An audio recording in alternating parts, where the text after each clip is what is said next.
Vous écoutez Sérieland et tout au long du mois de juin, à l'occasion des 10 ans des rencontres de Fontainebleau, série, qui se déroule du 30 juin au 3 juillet, je vous propose de replonger dans les fictions françaises qui ont marqué cette décennie. 10 entretiens avec ceux qui ont fabriqué ces séries de qualité.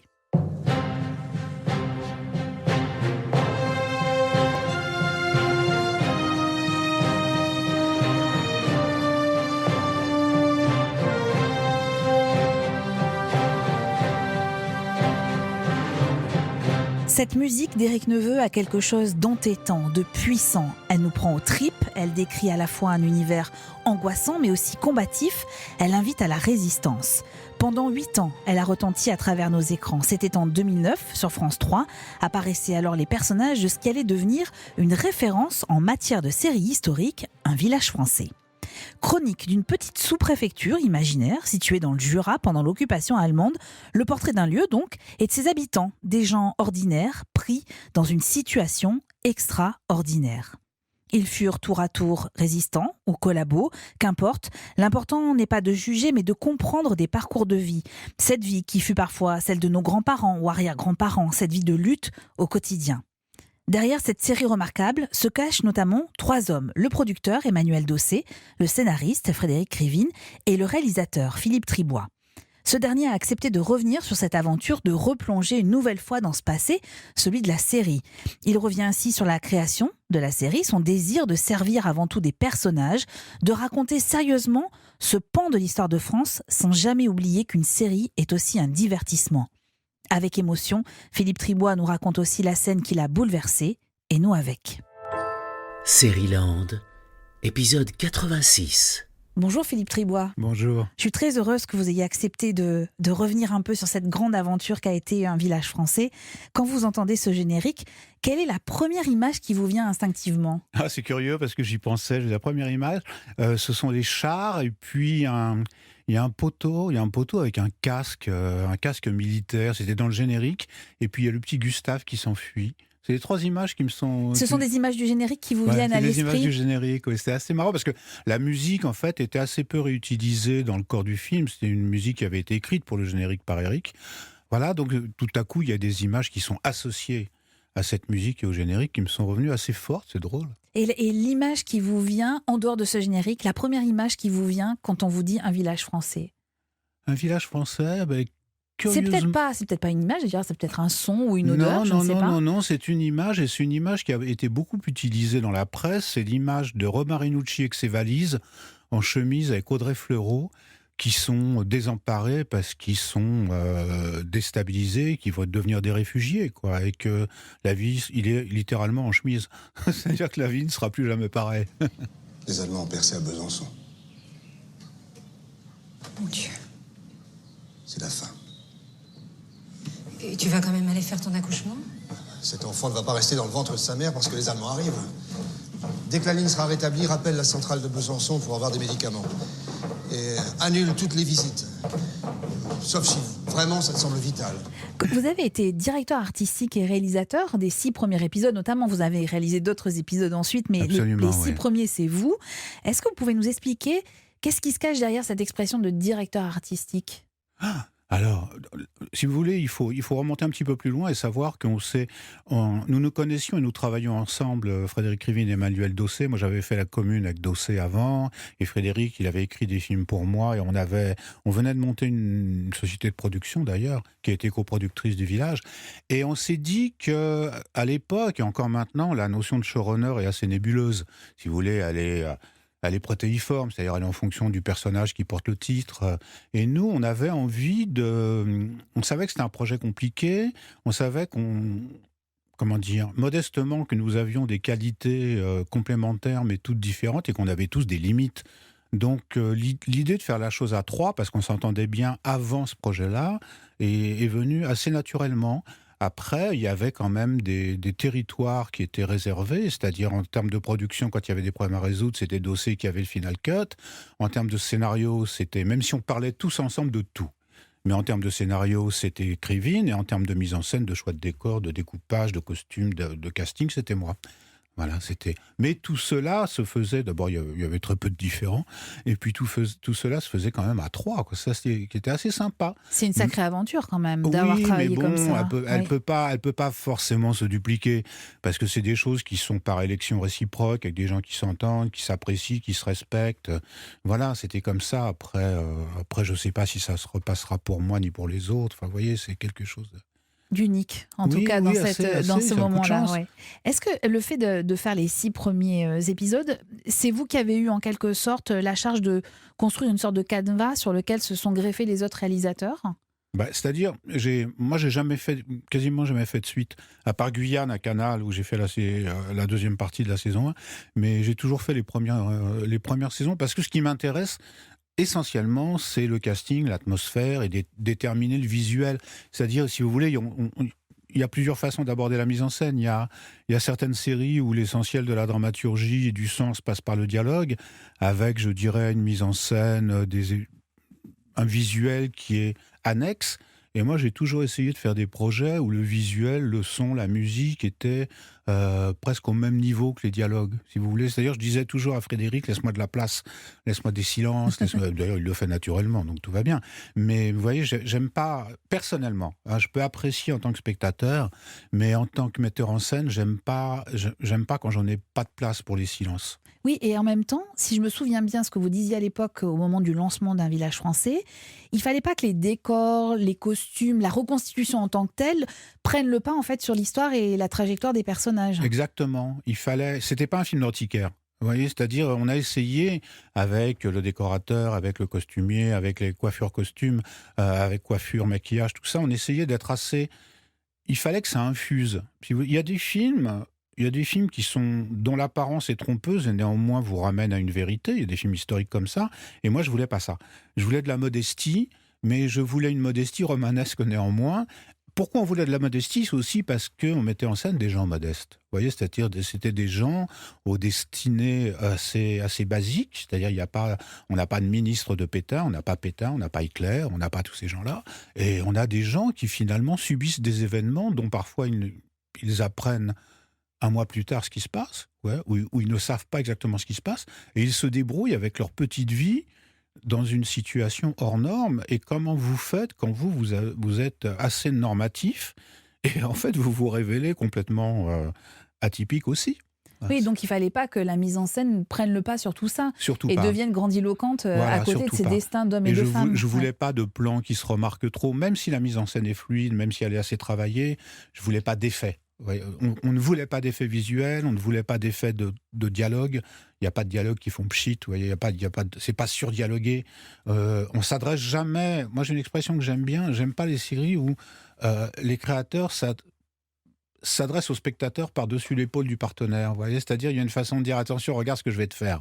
Le côté malin, quoi, qui parfois peut être bien fait. C'est surtout pas ce qu'on voulait, parce qu'il y avait un respect de l'époque, il y avait un respect quand même d'un sujet qu'on était les premiers à aborder sous cet angle-là, même s'il y avait eu avant des documentaires et d'autres fictions.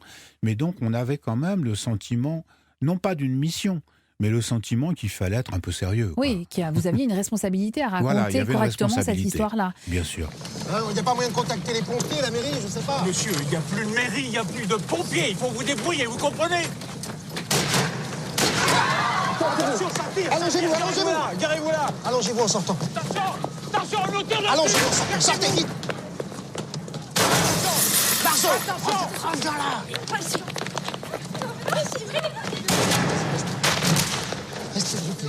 Attention. Faites attention, on nous tire dessus. Attention, cachez-vous.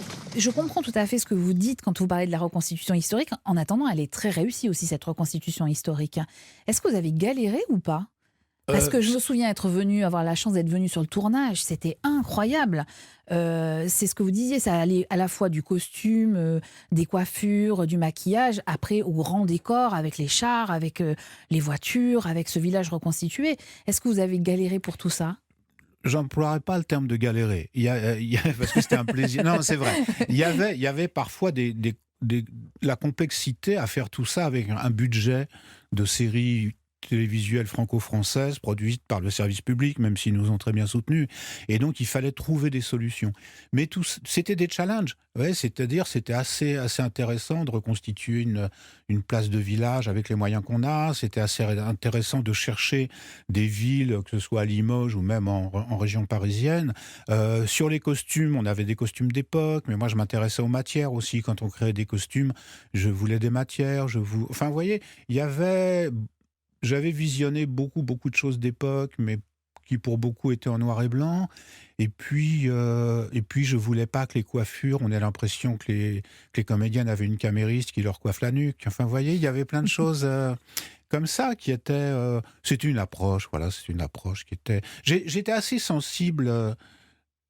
je me souviens, moi je suis d'une génération où les films d'époque, les costumes étaient toujours très propres. Oui, c'est vrai. Ce qui n'est plus le cas du tout. Oui. Ce qui n'est que, vous voyez, Parce il que y a une c'est patine totalement maintenant, irréaliste, on a découvert bien la sûr. patine depuis. Oui. Et voilà, par exemple, à cette époque, quand on a fait ça, moi j'étais très sensible à la patine. Je voulais pas de robe neuve, je voulais pas de costume d'homme neuf, pas de chaussures neuves. Vous voyez, ce qui curieusement a été le lot du cinéma français pendant très longtemps. Mais alors, est-ce que c'est compliqué de trouver justement des costumes qui sont pas neufs et des chaussures qui sont pas neuves? Ou est-ce que c'est vous qui les abîmez? On trouve des stocks, puis sinon on les achète avant et puis on les fait porter pour que ce soit... Et puis on a surtout des gens qui patinent très bien, c'est un métier, patineur. C'est un métier. En costume, ah oui, c'est un métier. Enfin, un métier. Il y a des costumières qui sont vraiment très très fortes pour vieillir les vêtements. J'étais très sensible à ça. Et puis la deuxième chose aussi dans la reconstitution, je dirais, je mettais en garde les acteurs sur la naïveté.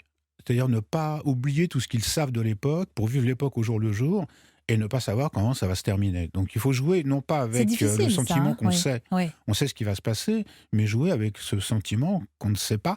Et ça les renvoyait à un quotidien et un des procédés dramatiques de la série, c'est qu'ils ne savent jamais ce qui va advenir. Vous voyez, donc ils sont toujours dans une réaction à une urgence. Et ça, c'est à mon avis une des qualités de la série. Ils sont dans une réaction. Est-ce que ça veut dire qu'ils n'avaient pas les textes bien en amont, mais qu'ils les découvraient au fur et à mesure? Non, c'est pas tellement sur les textes, c'est sur le fait de ne jamais savoir qu'il y aura la Shoah. C'est sur le fait de ne pas savoir vraiment qui sont les nazis. C'est sur le fait de... Le premier épisode, je me souviens très bien, il y a Raymond qui est dans sa maison, il pense que les Allemands sont à 100 km et il débarque dans son salon. Mais effectivement, à certains endroits, ils ont fait 100 km dans la journée.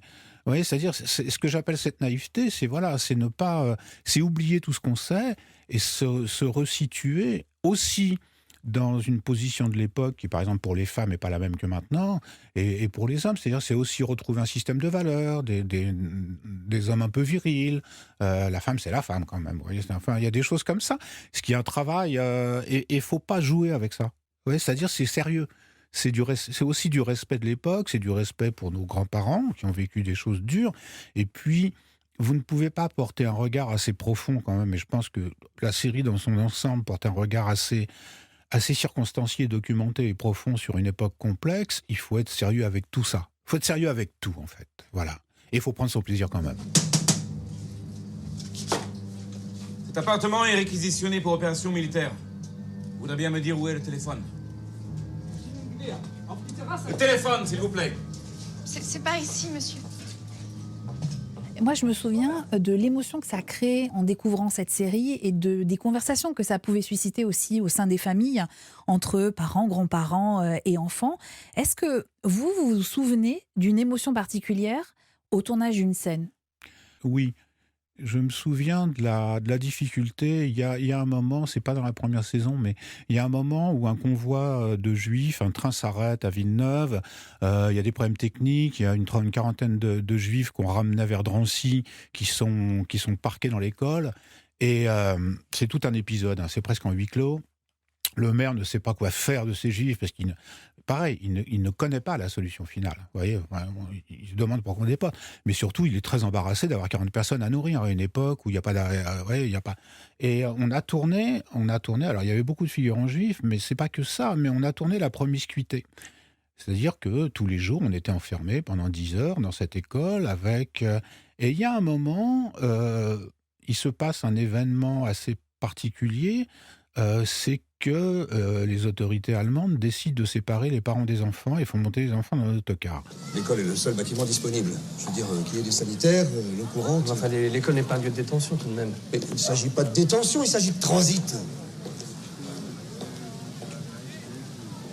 Et puis vous n'avez pas les enfants. Bon Dieu, je vous comprends pas, Berriot. Mais je n'ai rien à leur donner à manger. J'ai pas de serviette, j'ai pas de drap. Pour la nourriture, on a saisi un entrepôt de marché noir hier. Il y en aura bien pour 2 jours. Pour le reste, on se débrouillera. C'est cet épisode-là qui m'a le plus marqué. Et surtout la fin de l'épisode où les figurants m'ont préparé un spectacle avec des chansons et tout. Et ça m'a vraiment, vraiment touché. Mais surtout, je me suis rendu compte que nous, notre métier, c'est de provoquer des émotions.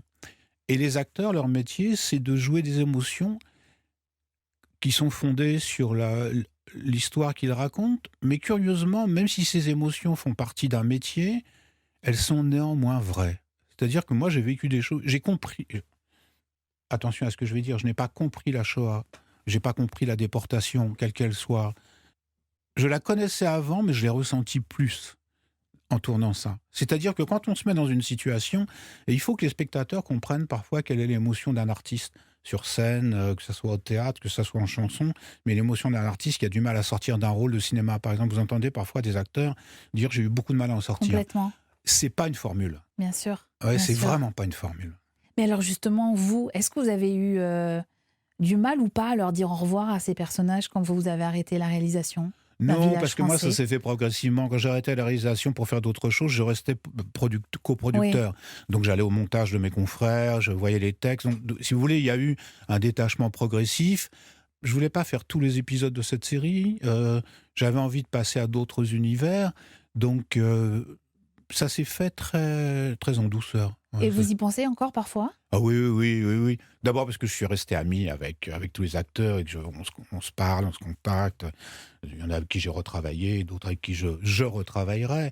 Il y a des liens qui se créent, qui ne sont pas forcément des liens d'amitié. Vous voyez, on part pas en vacances ensemble, mais on sait qu'on est là.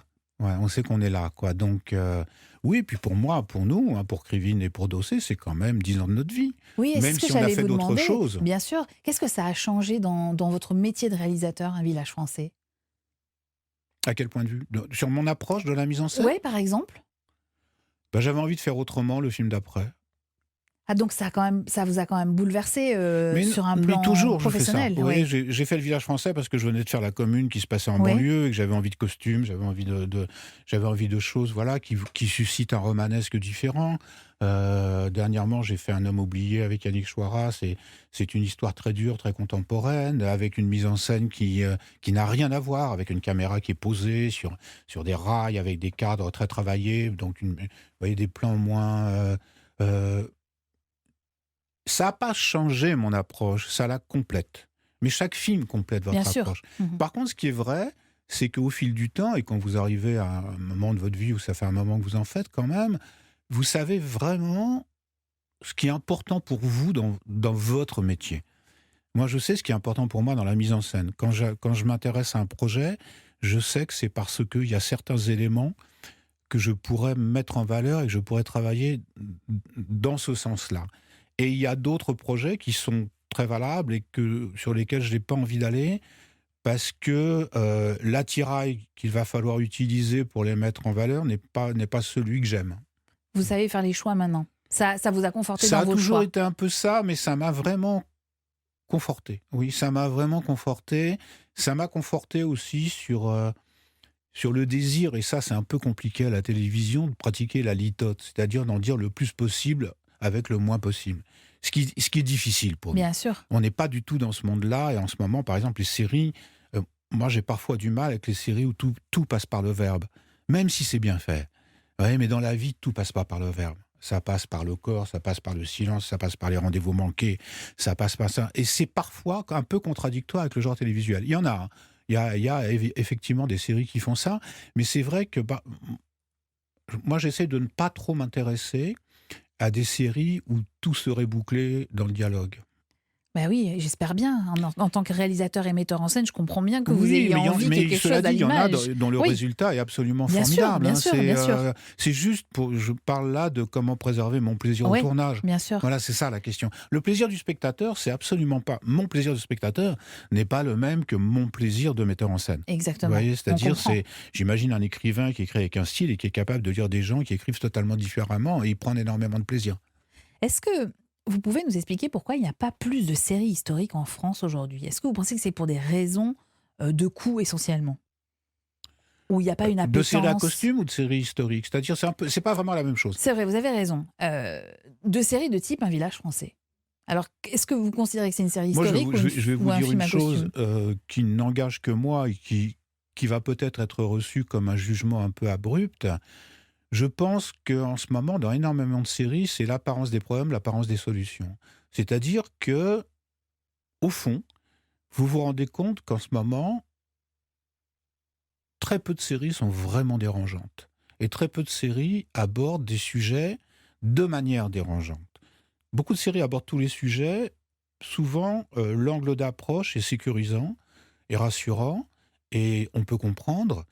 Je ne veux pas parler spécifiquement de France Télévisions ou Netflix, mais c'est vrai, ou d'autres, mais c'est vrai que le côté feel-good movie, dont on entend parler tout le temps, Est une et réalité. Ouais. est une réalité. Et on peut comprendre aussi qu'en ce moment, dans la période que nous vivons, où quand même on a non seulement le Covid, mais le réchauffement climatique, plus la crise sociale, les gilets jaunes, machin, on peut comprendre aussi que les donneurs d'ordre aient envie de faire des séries et que les gens aient envie de regarder des séries qui forcément ne les bousculent pas encore un peu plus que ce qui sont déjà largement bousculés dans leur vie.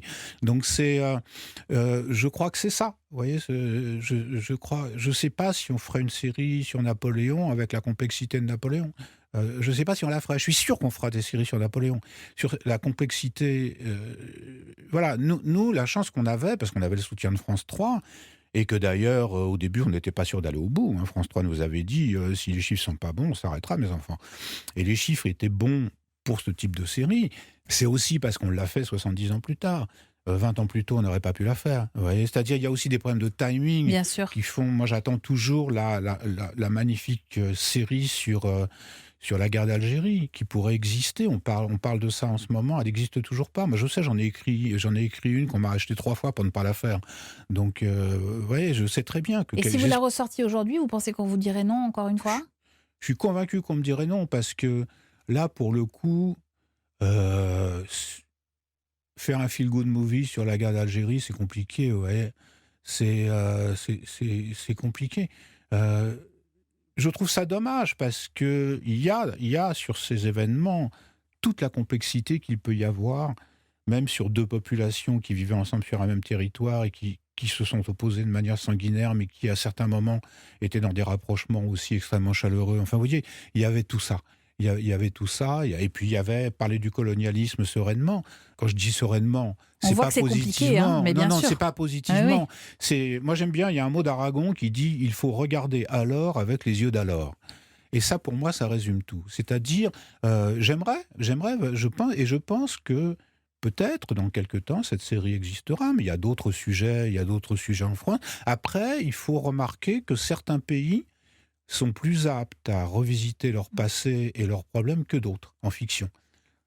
Les Anglais, les Britanniques, les Nordiques, les Américains, qui depuis tout le temps ont recyclé leurs problèmes très très vite. Ils ont recyclé la guerre du Vietnam très avec des longs métrages fait, incroyables. 5 ans plus tard, 4 ans plus tard, 3 ans plus tard, ils étaient capables. Et ils avaient aussi cette faculté essentielle pour moi, c'est de se dire que c'est pas parce qu'on aborde un sujet âpre et vrai qu'il faut oublier le spectacle. C'est-à-dire tout ça doit se faire dans le spectacle.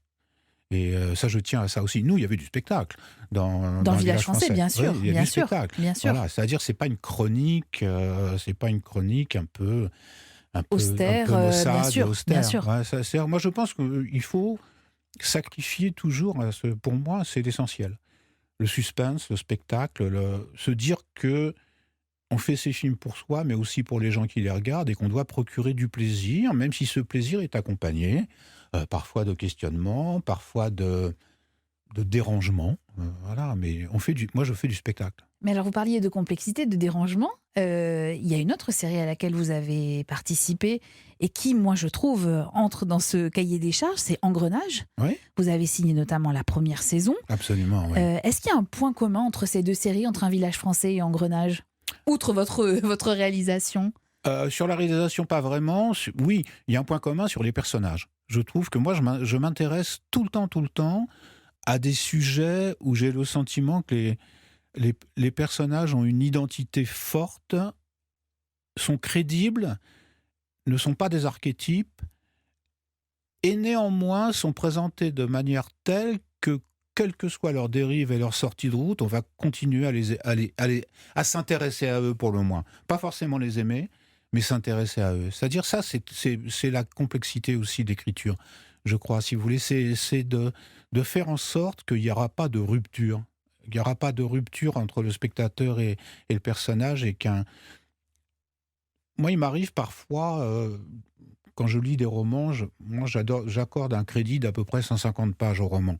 Si au bout de 150 pages, je ne suis pas en sympathie avec le personnage, quoi qu'il fasse, ou en intérêt, je laisse tomber. Ouais. Et je pense que en série ou au cinéma, un de nos devoirs aussi, c'est ça, c'est de rendre les gens attachants.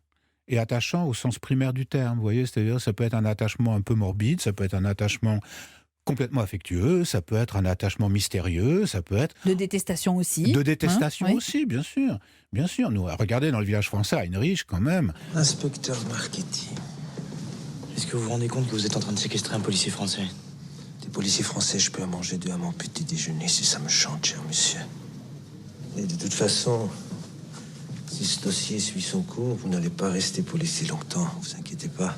Moi, je me souviens de dames qui me disaient, après des projections, une dame qui vient me voir, en fait, je devrais pas, mais je l'adore.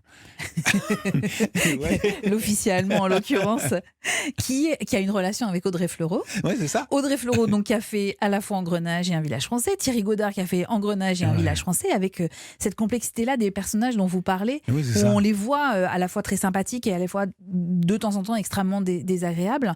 C'est confortable pour vous, en tant que réalisateur, de tourner avec des comédiens que vous connaissez bien?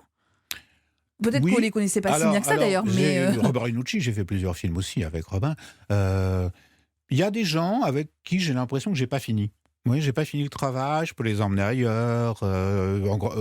Audrey, je me souviens, après Engrenage, voilà, j'avais envie de l'emmener ailleurs. Thierry Gaudard, j'avais fait d'autres films avec Thierry même avant. J'avais fait un unitaire pour Arte qui s'appelle L'Embrasement avec Thierry. Voilà, il y a des gens, et puis il y a parfois, vous avez le sentiment que des gens ils participent de votre intime et naturellement, ils véhiculent ce que vous avez envie de montrer. Ouais, c'est-à-dire, ils sont comme ça. C'est des partenaires. Encore une fois, c'est pas lié à la qualité intrinsèque de l'acteur.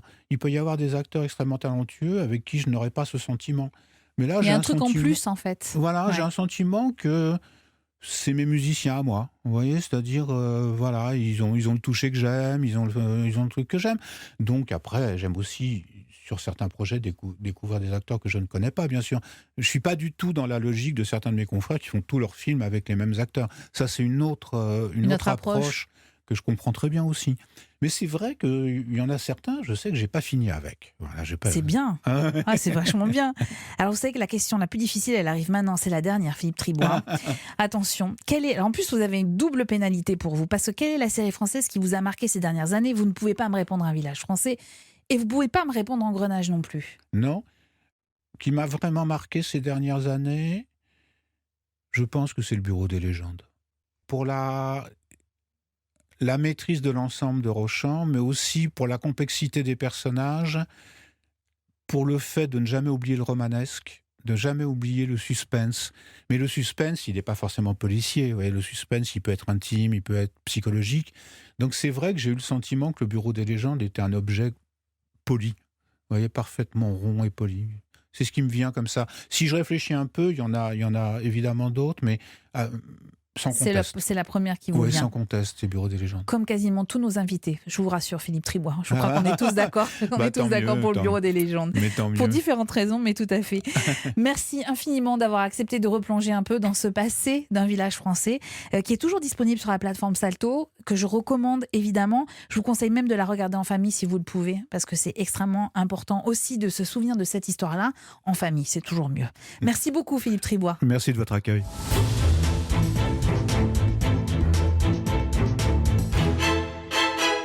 Tout au long du mois de juin, Seriland se met à l'heure de Série, les rencontres de Fontainebleau qui fêtent leurs 10 ans d'existence. Du 30 juin au 3 juillet sont prévues des projections, des masterclass et des rencontres avec celles et ceux qui font les séries.